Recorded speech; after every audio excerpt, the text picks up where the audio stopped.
Pilipinas. Iisa lang ang bagong bukang bibig.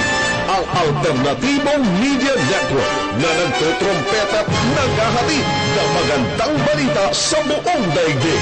SMNI, Sunshine Media Network International, where everything is possible. Sunshine Radio, DZRD Dagupan, ang alternatibong radyo sa buong Pangasinan. Kapartner mo sa balita at serbisyo. One time, 31 manbuyandot ya minutos, kasumpalan na alas 5. Hindi basta balita. Mismong balita. Magagandang balita. Napapanahong issue. Makatotohanang reaksyon. Mahalagang tinig. Ordinaryong obserbasyon. Malalim na talakayan. Puso at Sinaunang bago. biyahe. Kainan at importanteng kaalaman. Balita, impormasyon, talakayan at serbisyong publiko. Ito ang Pangasinan Today. Pangasinan Today! Pangasinan Today! Lunes hanggang Biyernes alas 5:30 hanggang alas 6:30 ng umaga.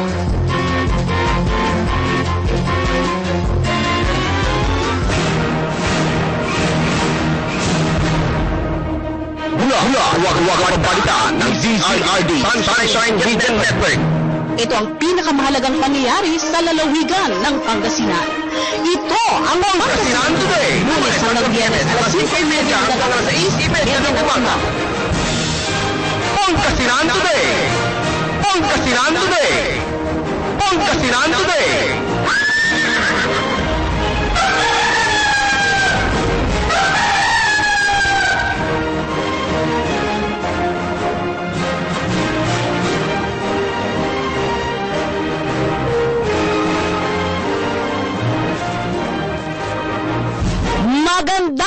Magandang umaga! Naimbag nga daw kada kayo amin apo. Masantos ya kabwasan. Ito ang Pangasinan Today. At syempre, ngayon ho ay ika-13 ng Mayo, taong 2014, Martes. Kasama pa rin po ninyo syempre sa Maktorion Lingkor, Janice Hidalgo. Nakaibang technical side, Engineer Rosito Bautista. Siyempre, summer talaga. Mainit ang panahon. Naku ho, hindi kayo mahirap gisingin ngayon. Napakasarap bumangon. Mabuti nang bumangon, gumalaw-galaw, o di ba? Para maiwasan etong heat stroke at yung init ng paligid. Mas mabuti ho, mas makakaganda sa ating mga katawan. Mag-inat-inat ng konti, magpapawis. At syempre, para yung pagpapapawis na yan, maya-maya magpapalamig sa ating mga katawan.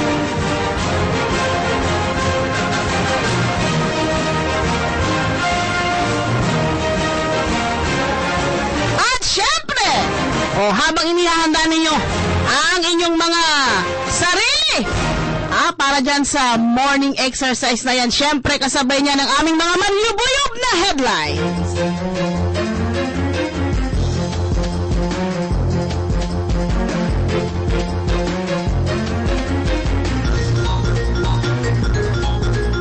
Asian Academic Summit gaganapin sa lalawigan ng Pangasinan sa unang pagkakataon sa bansa.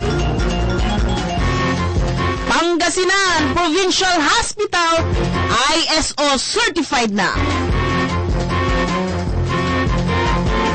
Urbis Tondo, Vice Mayor at ngayon ay Acting Mayor Martin Sison, umapila na kilalanin ang legal na kapasidad nito bilang OIC Mayor. Babalikan natin ang buong detalye ng ating mga manlubuyog na headlines sa pagbabalik ng Pangasinan Today. Sunshine Media Network International, an alternative and revolutionary Filipino global and multimedia network, reaching the new world where everything is possible.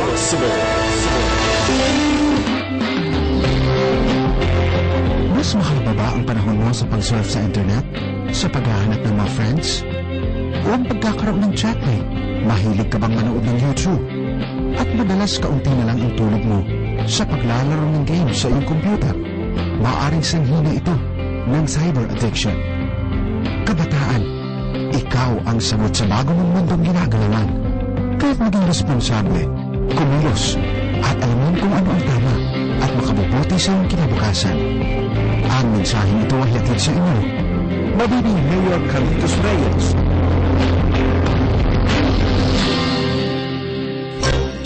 Sobrang init! Sobrang tagataknid ng pawis! Sa kamera talaga! At dahil dyan, tatagaktak din ang mga presyong pinabagsak! Tara! Bili na! Sa Magic Appliance Center! Dahil ang mga presyo pinabagsak! Summer price taga! Bili na ng mga aircons, refrigerators, freezers, water dispensers, blenders, electric fans, digital cameras, cell phones, tablets, laptops, netbooks, at lahat ng mga audio video products. Kasama rin ang mga furniture. Ay naku ba! Talagang presyong pinabagsak! Summer price taga! Siyempre, sa budget mo, swak! Sigurado ang lahat papalakpak! Magic Appliance! Presyong pinabagsak! Summer price tagang April 5 to May 15, 2014! Tunghayan at damhin ang kakaibang saya na dulot ng mayamang kalikasan sa kanlurang bahagi ng Pangasinan. Primero Distrito. Tahanan ng pambihirang yaman at biyaya ng kalikasan.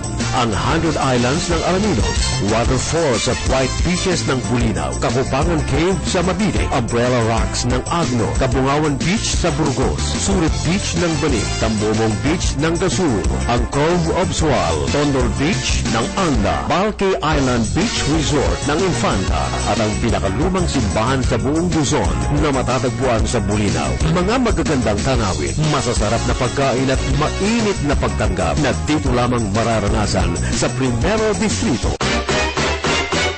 Primero Distrito.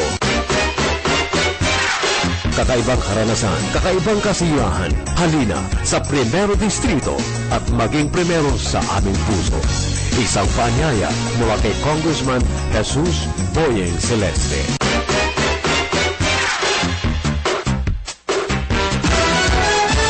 Higit na pinalakas, higit na pinalawak, at higit na pinakikinggan. Sunshine Radio, kapartner mo sa balita at serbisyo. DZRD Dagupan, alternatibong radyo sa buong Pangasinan. Iba sa iba, sa iba, sa iba.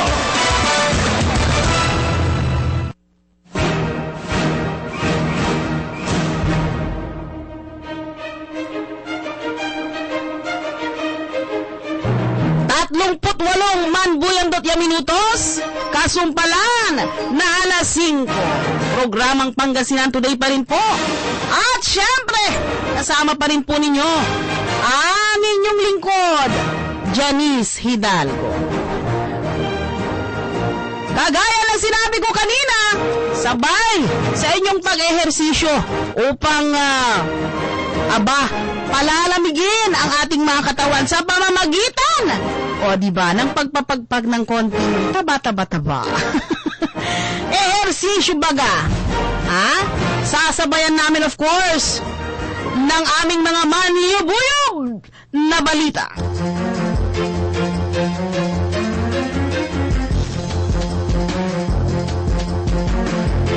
Asian Academic Summit gaganapin sa lalawigan ng Pangasinan sa unang pagkakataon sa bansa. Sa kauna-unahang pagkakataon, gaganapin sa lalawigan ng Pangasinan ang isang academic summit, una pa rin para sa bansa. Layunin ng naturang programa na i-host ang naturang okasyon bilang isang lugar kung saan magtitipon-tipon ang mga kabilang sa Higher Education Institutions o HEI. Magmumula ito sa mga Southeast Asia at iba pang mga bansa sa Asia na nakatakdang ganapin nitong darating na Mayo 15 hanggang 16 sa Season Auditorium. Ang International Academic Exchange ay naglalayong baguhin ang higher education institution bilang isang global educational institution na inorganisa ng International Affairs ng Pangasinan State University kasama ang mga Southeast Asian Minister of Education Organization at ng probinsya ng Pangasinan. Isang buong suporta naman ang ipinahayag ni Governor Amado Tutaan Espino Jr. sa pilot hosting ng International Academic Exchange ng Pangasinan.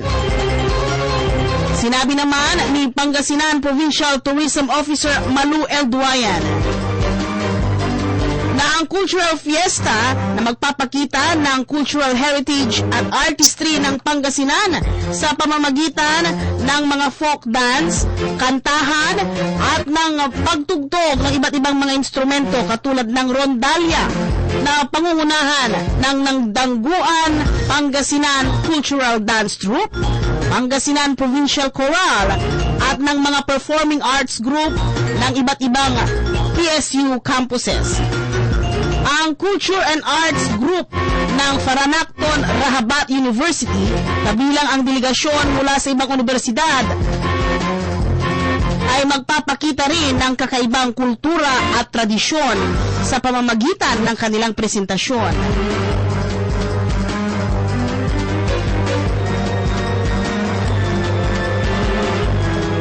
Kabilang rin sa mga dadalo ang Taiwan Maeho University Center for Agriculture, ang Thailand Soka University Center for Humanistic Education ng Japan at ng Pangasinan State University Center for Development in Teacher Education. Ang mga delegado naman mula sa Tanza University ng Nigeria at University in India ay kumimpirmang darating rin sa naturang okasyon. Tinatayang 200 delegado naman at mga university officials, university director para sa international linkages, professors at academicians, ganun din ang mga estudyante na kasama sa HEI ang dadalo.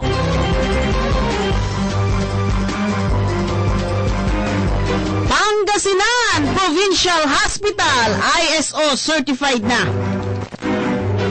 Formal nang tinanggap kahapon, Lunes, ang ikatlong International Organization for Standardization o ISO certification ng lalawigan ng Pangasinan. Kinukumpirma nito ang pinakamataas na healthcare services na ipinibigay sa mga kliyente ng Pangasinan Provincial Hospital. Ang sertifikasyon ng International Philippines Incorporated, isang ISO accredited certifying body, ay ipinresenta o ibinigay sa pamumuno ni Director Renato Navarrete kay Governor Amado Espino Jr. kabilang ang mga opisyal ng Pangasinan Provincial Health Hospital. Kabilang dito si Hospital Chief Policarpio Manuel. Ayon kay Navarrete, ang sertifikasyon ay nagbibigay seguridad at kasiguruhan sa mga pasyente na ang serbisyo ng Pangasinan Provincial Hospital ay isa sa pinakamataas na serbisyo na ibinibigay sa publiko, ganun rin ng mga pribadong organisasyon. Pinasalamatan ni Governor Espino ang mga empleyado ng provincial government at ng Pangasinan Provincial Hospital sa pakikipagtulungan sa lalawigan ng Pangasinan upang maisakatuparan ang isa sa mga pinakaimportanteng programa sa ilalim ng pamunuan ni Governor Amado Tutaan Espino Jr. Ang Pangasinan ang isa sa Hall of Famer ng hospital management sa regional level noon pang 2007. Ang tuloy-tuloy na improvement at upgrading ng 14 na provincial government hospital ay nakita sa pamamagitan ng pagdami ng mga pasyente nito magmula noong taong 2007 hanggang sa kasalukuyang taon.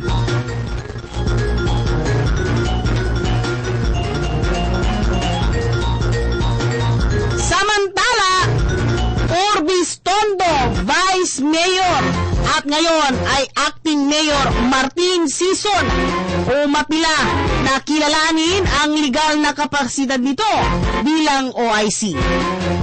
Muling umapila si Acting Mayor Sison sa mga department heads ng nasabing bayan na kilalanin siya bilang person in authority.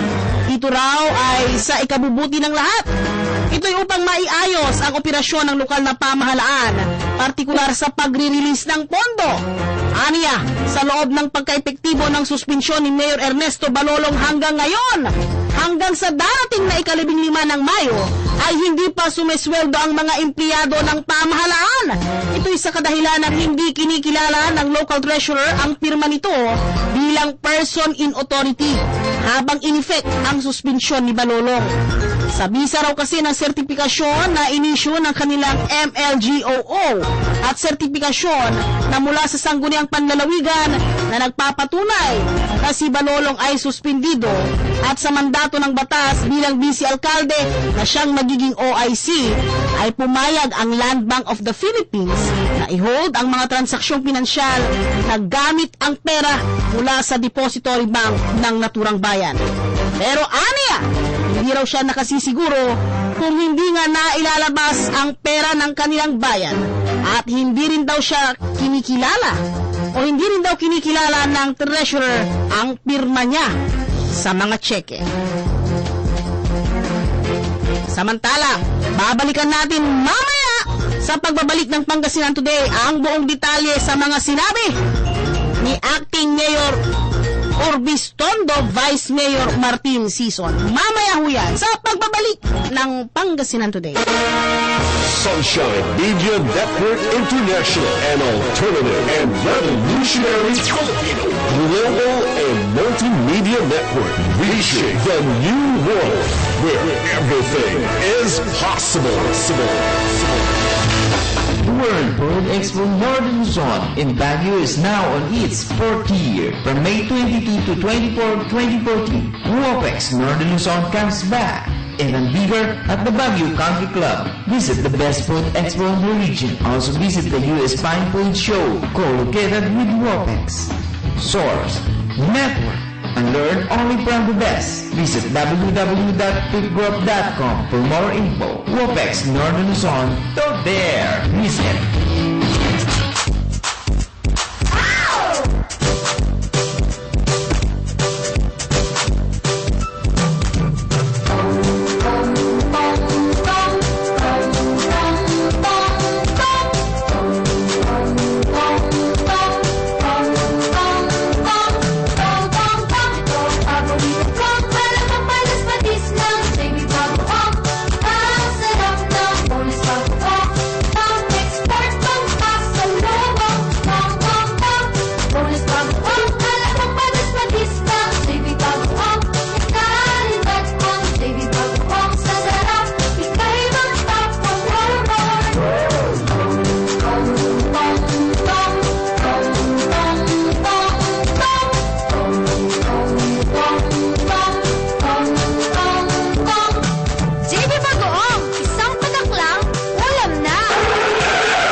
Transportation Office sa publiko. Kapag may nagbebenta ng motor o sasakyan na sa iyong palagay ay mura, mag-verify muna sa LTO bago mayoko. Kung sa tingin mo kahinahilala ang ibinibenta, i-report agad sa pinakamalapit na tanggapan ng LTO palapit sa iyong lugar. Huwag papayoko sa mga hulunod. Ang mensahe nito ay hatid sa inyo ng Land Transportation Office Region 1.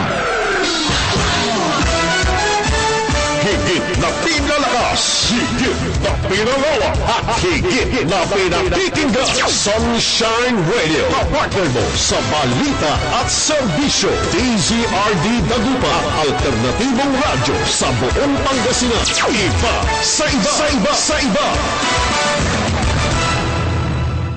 49 manbuyandot ya minutos. Kasumpalan na alas 5. Siyempre, programang Pangasinan Today pa rin po. Kasama pa rin ho ninyo ang inyong lingkod, Janice Hidalgo. Uy! Nako ho!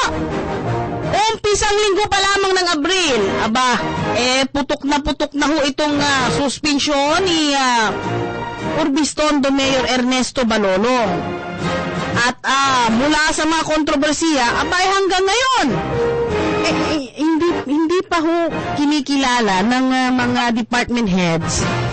Ito hong pag-upo bilang OIC Mayor nito nga si acting mayor ngayon, no? Ito ho yung vice mayor ng bayan ng Urbistondo, si Vice Mayor Raul Martin Sison. Bakit ba hindi ka pa nila kinikilala? Magpakilala ka kasi. Pakinggan natin si Urbistondo Acting Mayor Martin Sison. Ano nga ba ang sitwasyon ngayon dyan sa may bayan ng Urbistondo, Pangasinan? Martin Sison.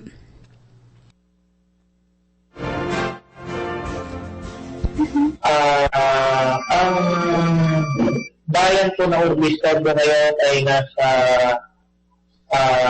ay confused kung sino po kinikilala nilang mayor ng aming bayan. Ako po ay nandirito sa posisyon dahil ako po ay pinanghahawakan na dokumento, isang sertifikasyon mula sa Sangguniang Panlalawigan na sinususpindi ang mayor natin na si Mayor Balolong.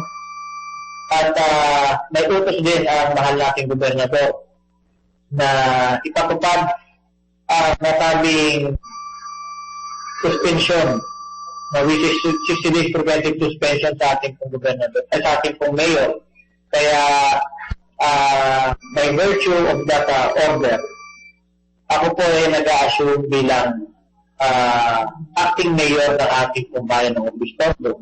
Ngunit sa hindi ko magandang palad ay si Mayor Balolong po ay nagmamatigas at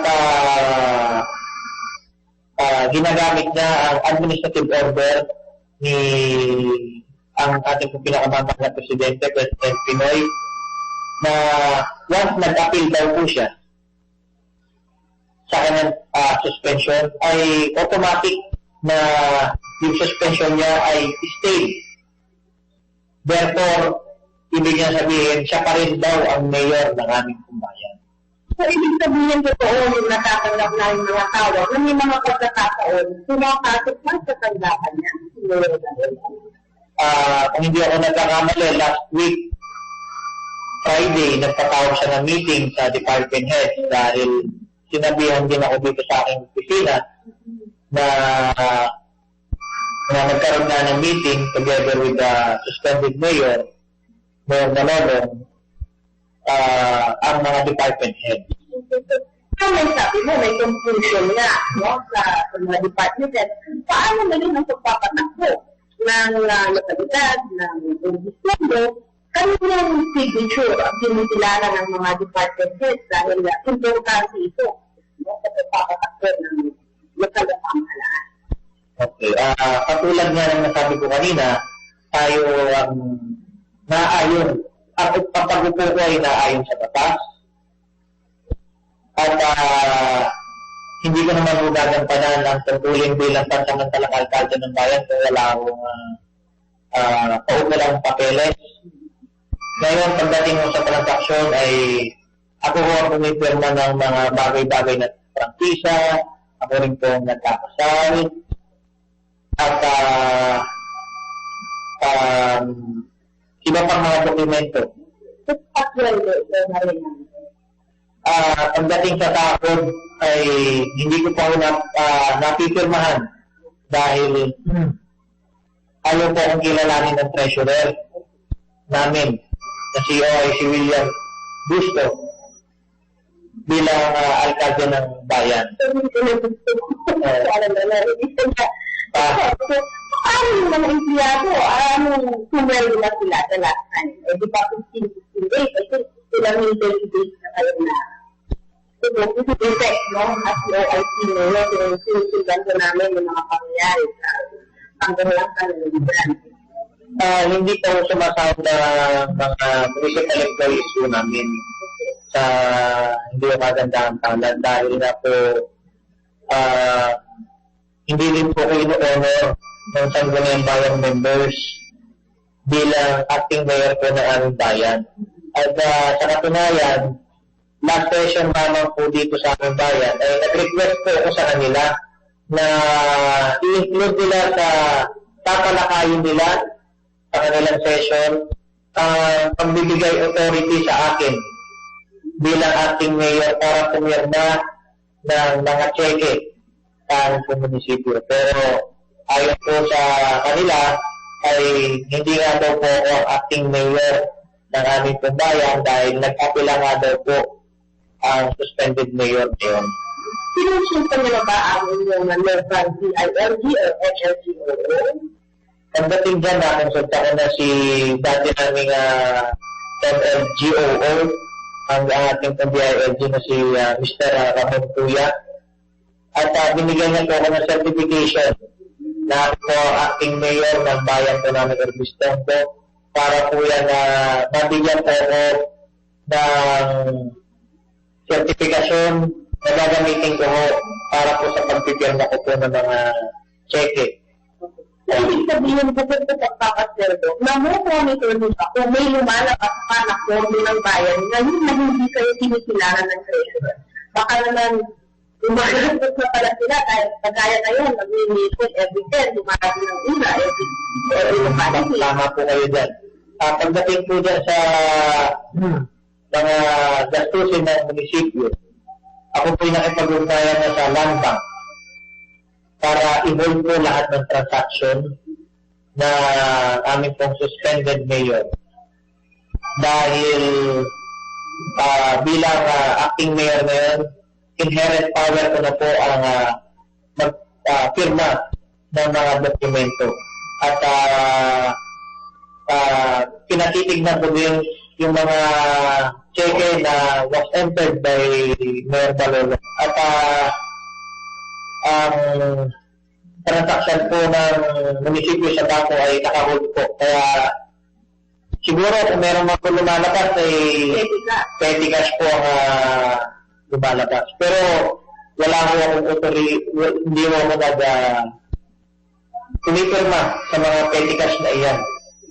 Baka naman ay anti-date yung mga check na nasa-check na rin ba yun? Pwede rin po ganun na baka anti-dated ang mga check na i-encash nila sa bangko. Pero sinabihan ko na din po sila na yung before and during the suspension of Mayor Balolo, all checks that was entered by him must be full. Ano yung mga na-apektuhan doon? Kawapan ko mga kuryente mo, bills, cellphone bills, apektado ba mga?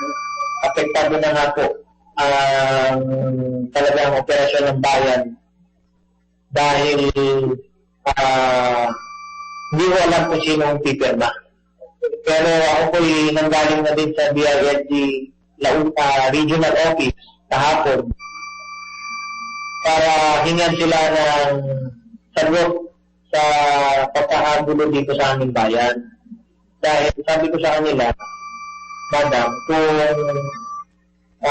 pababayaan nyo na lang na ganito ang aming munisipyo na dalawa ang kinikilalang mayor, so nasa gitna ng kaguluhan, ano na lang ba mangyayari sa mga namin? Pero ayon po sa kanila, ay nakalift na daw po yung appeal ni Mayor Balolo sa opisina ng Presidente, kaya hindi sila makagawa ng sagot. May nakuha po ba kayong kopya ng sinasabi nila? Meron po. May ano po ang sabi naman ng Sangguniang Panlalawigan? Ang sabi naman ng hindi pa kasi ako nagre-report sa Sangguniang Panlalawigan kung ano nangyayari dito sa bayan namin. Pero inabisuhan din ako ng Regional DILG office na ako po ay gumawa ng report sa Sangguniang Lalawigan na there is a defiance of order of the governor here in our town. Kumusta ang relasyon mo sa mga department heads?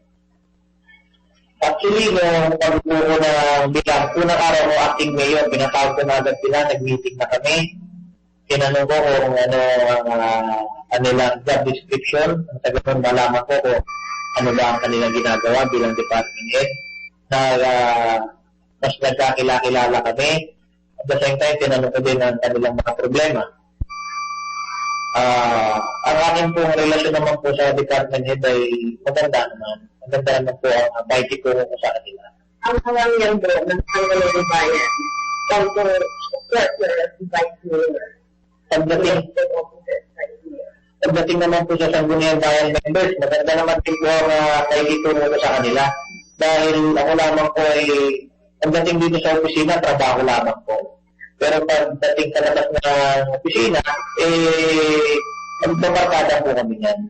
May pagkakaiba lang po talaga kami pagdating dito sa opisina dahil ako po ay pinaglalaban po sa chief group at sila naman po ay may pinaglalaban. Kaya trabaho lamang po ako. Pagkatapos ng 60 days suspension, ano ang in-expect mo? Do you expect na mapipernalize, may dalulong? Do you expect na parang mapapaliwala yung mga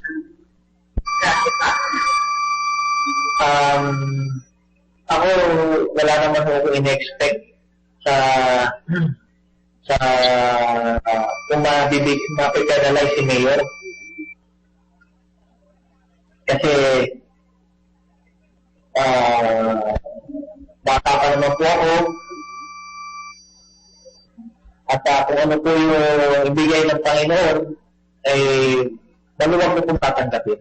So, naniniwala ka ba na mayroon kasalanan si Mayor Balolo sa mga akusasyon sa kanya? Naniniwala po ako na mayroon po siyang kasalanan dahil bilang Vice Mayor ng aming bayan, nakikita ko ang takbo ng dokumento dito sa aming bayan. At si Mayor Balolo ay gumamit ng pondo nang wala kong wala na dokumento. Wala akong nagsusuporta ng dokumento sa pagbabayad niya, particularly sa loan namin sa PNB. At yun ay mahigpit na ipinagbabawal. Ang tinig ni Acting Mayor at ngayon ay si Vice Mayor Raul Martin Sison. At habang ginawa ho ang panayam na yan, ay sinusubukan ho namin na makuha ang pahayag naman o panig ni Mayor Ernesto Balolong, pero ang pinakahuling text ho niya ay hindi pa ho siya nakahandang sumagot. Busy pa ho si Mayor Ernesto Balolong. So hanggang ngayon ho ay hindi pa nare-resolba ng DILG ito hong issue ho ng pagkakaroon ng dalawang mayor, sapagkat dalawang panig ho naniniwala sila na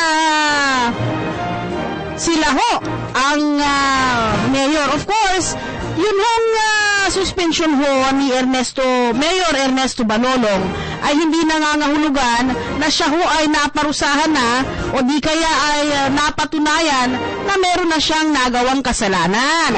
Yun hong kanyang suspension ay isa hong paraan upang mas lalo hong maimbestigahan yung hong mga akusasyon laban sa kanya. Yan ho. At yung pag-upo bilang acting mayor ni Vice Mayor Raul Martin Sison sa bayan ho ng Urbistondo, Pangasinan ay tinatawag nating succession. Siyempre kung on leave o di kaya ay incapacitated ang mayor, ang uupo ho ay ang vice mayor. Ayan. Nako, siguro ay merong kalituhan dyan sa may DILG sapagkat meron nga ho nakakuha itong si Mayor Ernesto Balolong ng executive order magmula ho sa opisina ng presidente na nagsasabing lifted ang kanyang suspensyon. Pero hindi pa ho natin nalalaman, hindi pa ho sumasagot din ang Blue Ribbon Committee ng Sangguniang Panlalawigan kung ano yung kanilang magiging interpretasyon sa pahayag na yan. Siguro wala pa rin daw ata silang natatanggap na kopya ng anumang papeles na nagsasabing lifted na nga. Pero sa tingin ko yung ding body na nag-suspend, ang meron lamang kapangyarihan din na mag-lift ng kanyang suspensyon. So habang ganyan ho kainit, sabay ho sa init ng tag-araw yung mga issue dyan sa may bayan ng Urbistondo, ganun rin kainit eto hong issue naman sa bayan ho ng Sual at dyan ho sa provincial government, kung saan kine-question ho at napipinto ang isang malaking people power laban ho sa power plant sa may bayan ng Sual. Kine-question ho ngayon ng lokal na pamahalaan sa pamamagitan ho nitong si Mayor Robert Llamas Arsinue, o kilala natin bilang si Mayor Bing Arsinue ng bayan ng Sual. Ito hong pagbabayad ng Sual Power Corporation ng halagang 69 million pesos para sa kanilang 2014 real property taxes o yung kanilang RPT. Hinahabol ho ngayon ni Mayor Bing Arsinue yan hong 410 million pesos na ayon ho sa local government code, local tax code, na 80% ang dapat singilin sa RPT tax.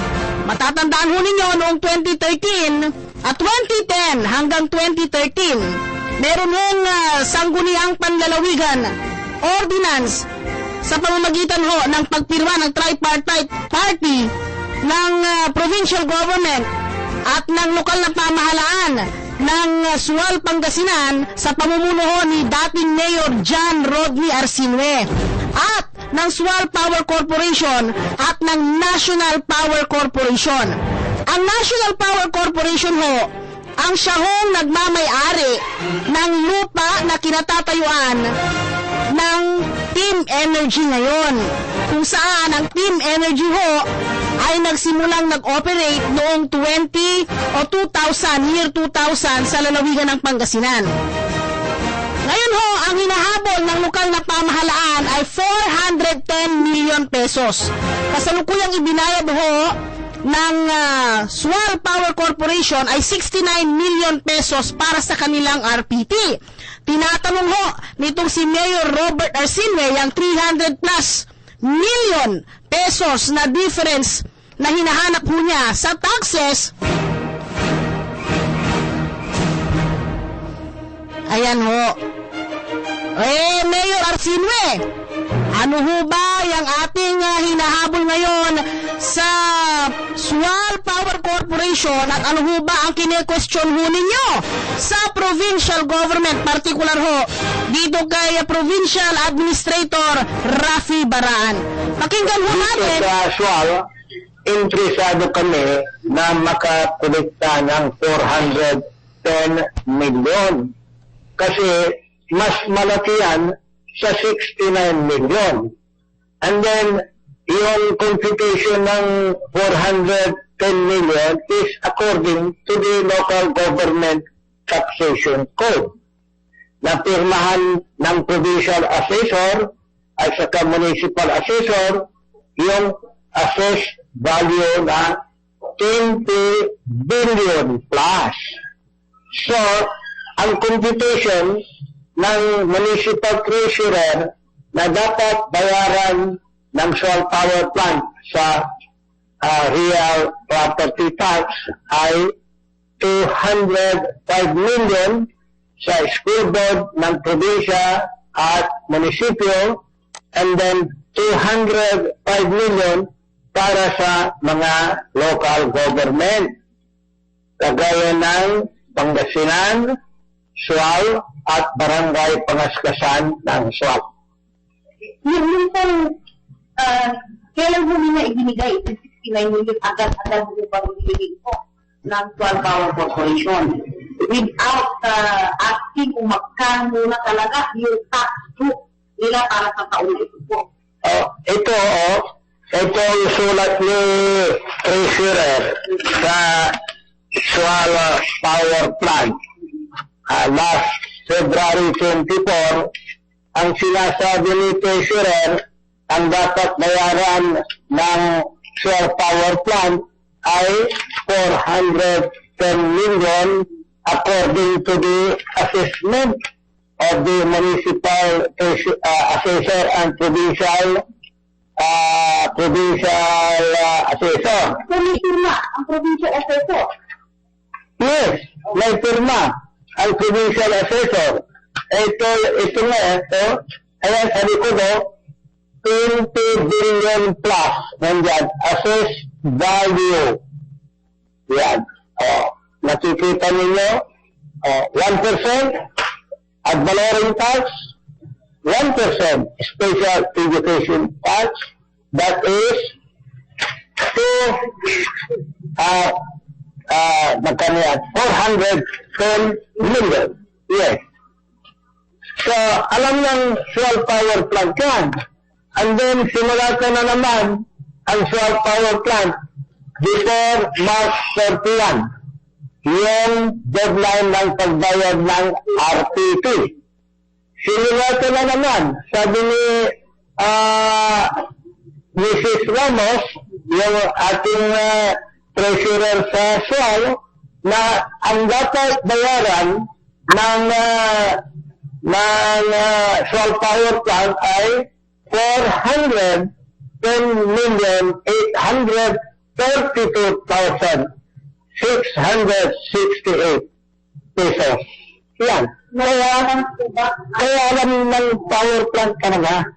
Now, according to the treasurer, sometime in March 27 or 28, ang Sual Power Plant pumunta sa Kapitolyo at binayaran ng 69 million plus na hindi sinabi sa municipal treasurer.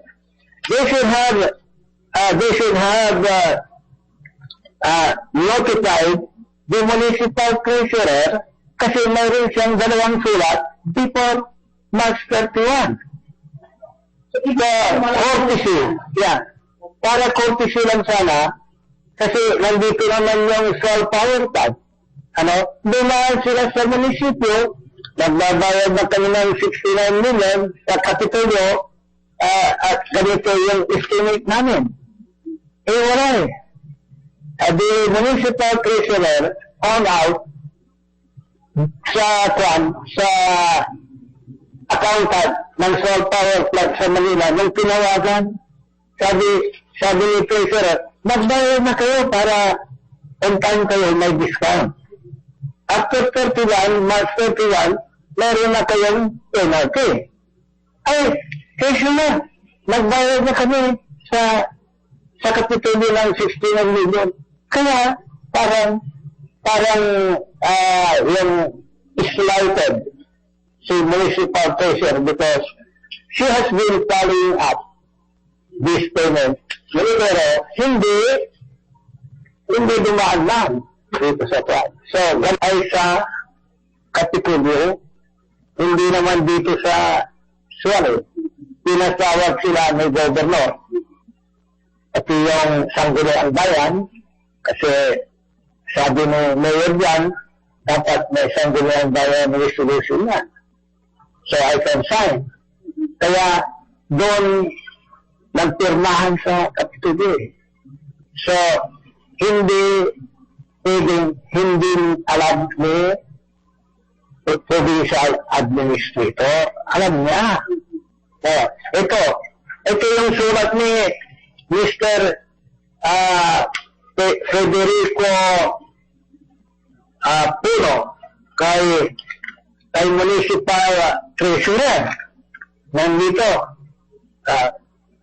Moreover, sabi niya, itong second to the last paragraph ng sulat ni Mr. Puno, yung president ng power plant, kay treasurer ng SWAL. Moreover, we have coordinated this with the provincial administrator, Rafael Baran, who is of the position that RPP is a provincial imposition and its correction is mainly delegated to the component municipality. Considering that it is a mere delegation, said authority and power could, at their opinion, be legally exercised directly. As such, any payment made to the province pursuant to any negotiation is deemed valid and binding for all legal intents and purpose. Yan. Kaya, alam siguro ni administrator nung bayaran yung 69 million sa Kapitolyo. Ang sa akin lang, ang local government kasi ay province, municipality, barangay. And yung 1% of the 20 billion plus pupunta sa local government units. Anong gusto mo? Yung 69 million o 410 million? Wala na sana itong issue. Kung ang in-accept nila, yung 410 million, bakit pa kami ang sa SWAL? Hindi na kami but you know that parang kulang yung 69 million, kaya umaangal kami ngayon. Yan ang aming puntos. Ang narinig po namin ngayon, handa raw po ang lokal na pamahalaan ang mga kababayan natin sa SWAL against this power plant in the ng people power. Yes. Kasi itong sulat ni Mr. Puno, it looks like 69 million plus lang ang babayaran. Kaya ang parang pagkaintindi namin dito, di nagsampa kayo ng kaso sa korte para makuha ninyo yung 410 million. That is a difference of 341 million. Ayun. Alam mo na, multi-billion US dollar corporation itong shore power plant. Kaya, pwede silang magbayad sa abogado at saka counter ng 5 million, 10 million, malaking pera. And we cannot afford yung nagbayad ng yung mga mahusay na abogado. And then, ang kalawang kwan nito, Rason, sapagkat, kung isasampa mo sa court, baka mataga. Yan yung pinag-uusapan nila Atty. Malinted at saka si Orly kanina, matagal ng kaso yun. At saka naka-appeal pa. So, we need the funds very badly for our development.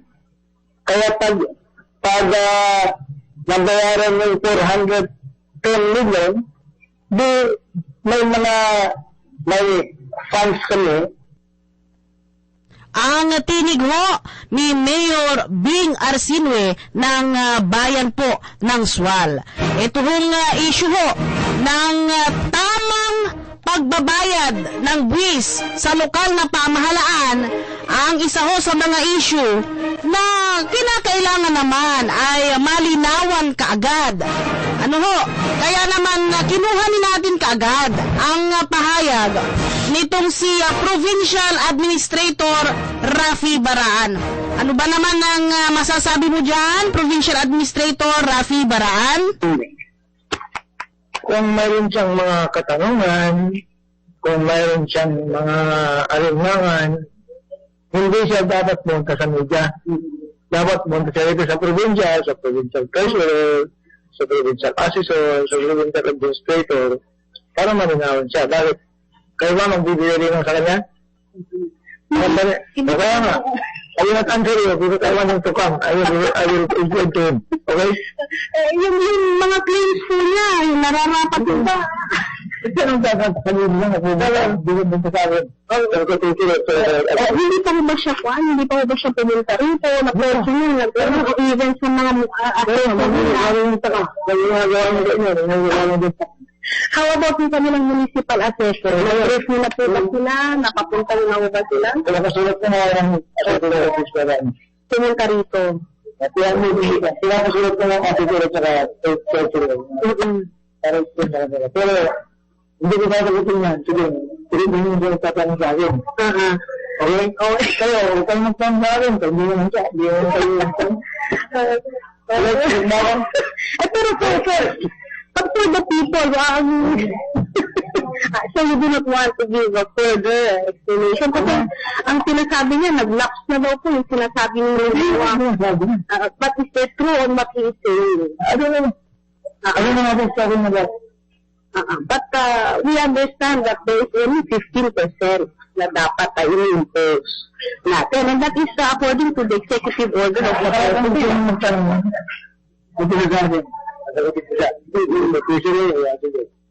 Pero kung kayo ang sasabihin nyo ng tulong niya, baka nag-video niya. But how about an ordinary Pangasinense who would like to know the truth about that? And wala truth about that. Okay. They're going to about 2% of the Ang tinig ni Provincial Administrator Rafi Baraan. Ito hong issue na ito.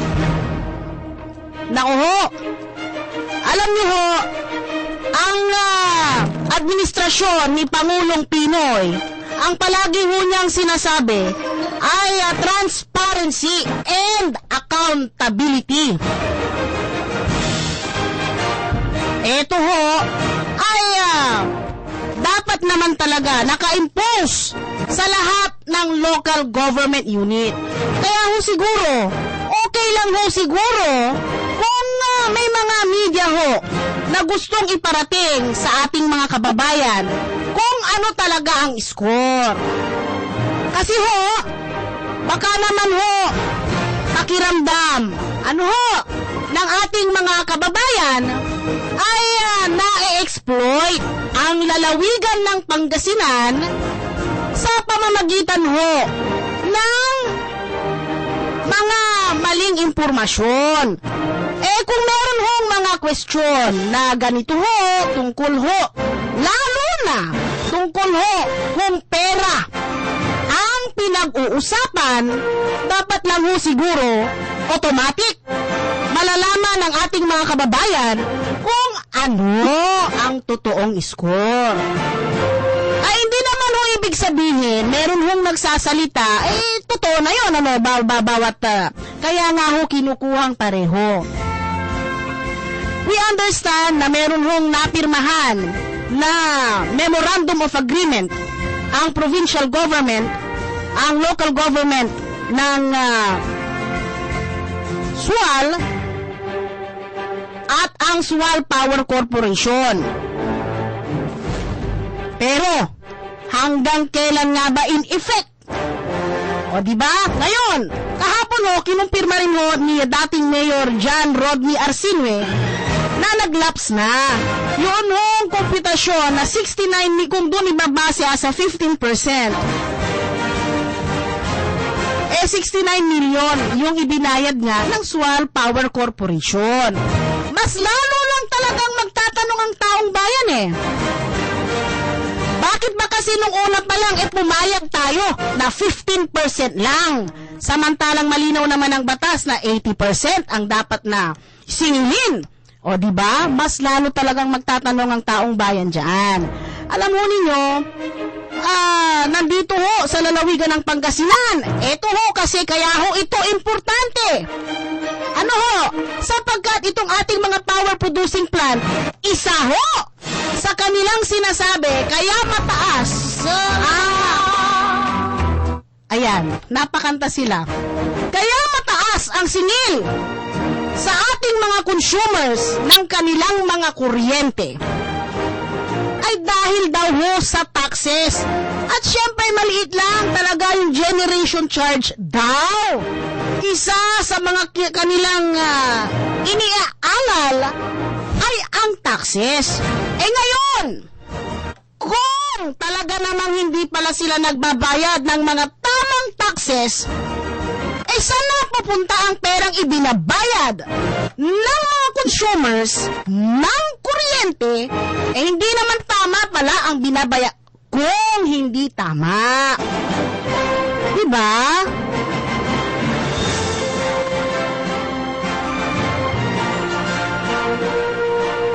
Yun naman ang puntos po doon. Diba? Nagtatanong lang naman Ayan. Isa yan sa mga issue na ating tututukan. Kasi ito sa importante. Yan, nag-text na yung ating kaibigan na si Pete Ilagan. Ang presidente ho at chairman ng NASICOR. Sila ho yung mga nagbabantay ho kasi ng mga galaw, ng mga power producing plant at yung mga electric cooperatives. Diba? Bukas ko pagbibigyan sa ereyang sinasabi naman ng NASICOR. Ayan ho, napipinto daw ho na magkakaroon ng people power sakaling merong talagang makitang discrepancy. Siguro dapat ipatawag na lang ng sangguniang panlalawigan ang both parties para maipaliwanag yung issue, para maliwanagan ang taong bayan. I think the public is the right venue para malaman natin kung ano yung totoo na tamang pagsisingil dito sa ating mga power producing plant sa lalawigan ng Pangasinan. Kasi malaki ang maitutulong nito. Kasi kung hindi naman makakatulong at parang ordinaryong korporasyon lang din ang kanilang pagbabayad, wag na tayong pumayag na merong mga ganyan dito, di ba? But of course, kailangan pa nga nating malaman kung itong Sual Power Plant ba na ito, ay bukod sa kanilang real property tax ay nagbabayad ng tamang local taxes dyan mismo sa local government ng Sual. Di ba? Ang ganda-ganda na rin ng ng imahe ng lalawigan ng Pangasinan at ng pamunuan ni Governor Amado Espino Jr. Noon nga hong last week, itong si Vice President Jejo Marbinay bilang chairman po ng Boy Scout of the Philippines, national chairman actually, ang ganda-ganda na ng kwan niya, at natutuwa ho siya at hinost nga ng lalawigan ng Pangasinan etong venture camp, di ba? So, isa dapat, nami-maintain dapat natin yung mga magagandang imahe natin. Di ba? Nagtataka nga lang din yung ibang kababayan natin. Doon sa pagkatapos kasi ng venture camp, pagkatapos na isinara yung programa, kinabukasan hindi pa ho umalis itong si Vice President Jejo Marbinay at nakiisa pa ho siya sa probinsya ng Pangasinan doon sa ginawang paglalakad nila dyan, sa may beachfront. Ito Ashok Vasandani, happiness is the best revenge because nothing drives your enemies more insane than seeing you smiling and living a good life. Ayan. Noong kanina, sinasabi natin, yung si Vice President Jejo Marbinay, diba? Sumama siya doon sa paglalakad sa munisipyo. Marami naman ang nagtatanong. Ano daw ba ang ginagawa doon ni dating Congressman Mark Cojuangco? Ewan ko ba? Hindi ko rin alam. Ito na, bilis naman. Hindi raw imbitado.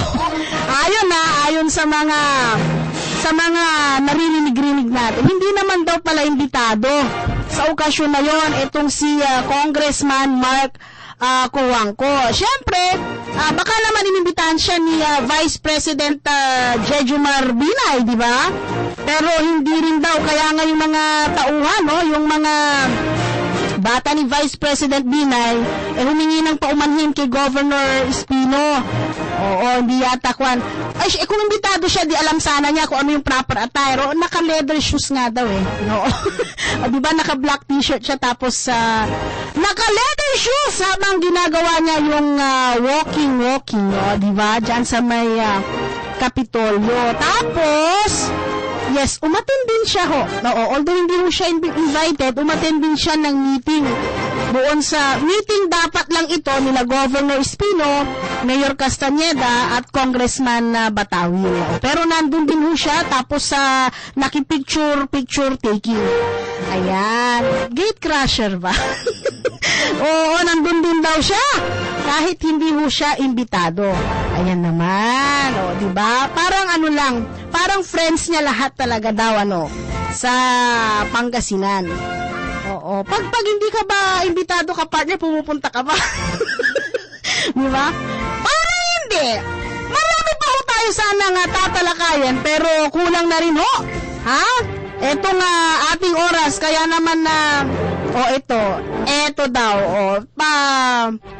pick-up lines para daw dun sa mga hindi imbitado. Gustong-gusto na kitang galitin para patulan mo na ako. Ay, boom, panis, di ba? Bukas po, mga kaibigan, samahan niyo uli ako sa ating programang Pangasinan Today. Naku, bukas marami pa ho tayong pag-uusapan. Kailangan malaman natin kung kumpleto bukod sa real property taxes ay tama ang binabayaran netong Sual Power Corporation. Kaya bukas, samahan pa rin ho ninyo ang inyong lingkod. Mapapasalamat natin saan man papatanirod si kayo. Nakaibak, the technical side, Engineer Rosito Bautista. Saya magtaryon lingkod, Janice Hidalgo. Hindi basta balita. Mismong balita. Magagandang balita. Napapanahong issue. Makatotohanang reaksyon. Mahalagang tinig. Ordinaryong obserbasyon. Malalim na talakayan. Puso at Sinaunang bago. biyahe. Kainan at importanteng kaalaman. Balita, impormasyon, talakayan at serbisyong publiko. Ito ang Pangasinan Today. Pangasinan Today! Pangasinan Today! Lunes hanggang Biyernes alas 5:30 hanggang alas 6:30 ng umaga.